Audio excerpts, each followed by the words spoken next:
Here we have a diff that I've made to try and illustrate how diffs work when you're off-road and one wheel is off the ground or in mud.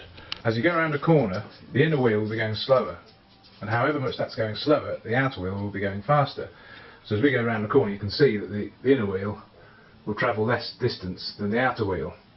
This is a diff carrier. This is a Lego diff carrier. It's exactly the same as one you'd have in a car.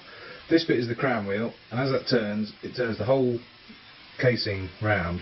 You can see on the casing there's that little shaft sticking out, so that's just being spun round. It's all one big assembly, but on there goes this little tiny gear, so this spins round with it. It's dropped off.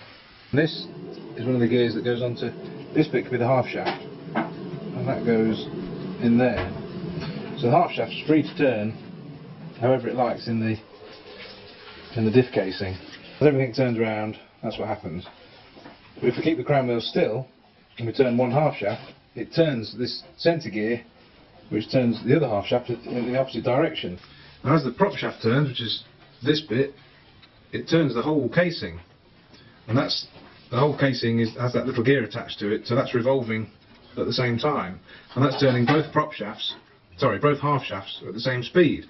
But as you go around a corner, the inner wheel, well, I don't know, say you're doing 100, say the wheels are doing 100 revs per minute, and you go around the corner, the inner wheel might go down to 90 revs per minute, then the outer wheel will have to increase by however much the inner wheel has decreased. So that's what the differential does, it differentiates between the two.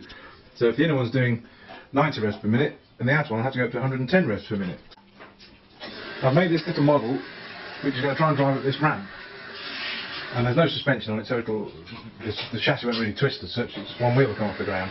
So if we go forwards, you'll see the prop shaft turn, which then turns the diff, which turns both wheels and pushes the whole thing forwards. But as it goes up the ramp, what will happen is this wheel will come off the ground, although it'll only be slightly, you probably won't be able to see it. But once that's off the ground, it'll have no grip, it'll just spin freely. So let's go, put it in, off we go. You'll see the diff working. It's slowly going up the ramp. Yeah, see, there's hardly any weight on the right hand wheel because it's pushed up the ramp, the whole vehicle's gone up the ramp a little bit.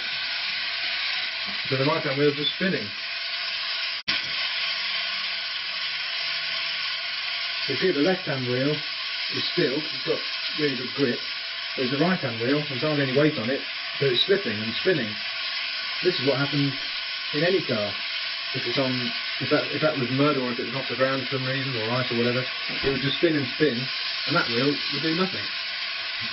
So if you have a locking diff, what a locking diff would do would be to lock these two shafts together, so that then both wheels would turn at the same speed, and they just push the vehicle forwards, presuming one of them had good grip. So, that's it. Hope it made sense. Bye!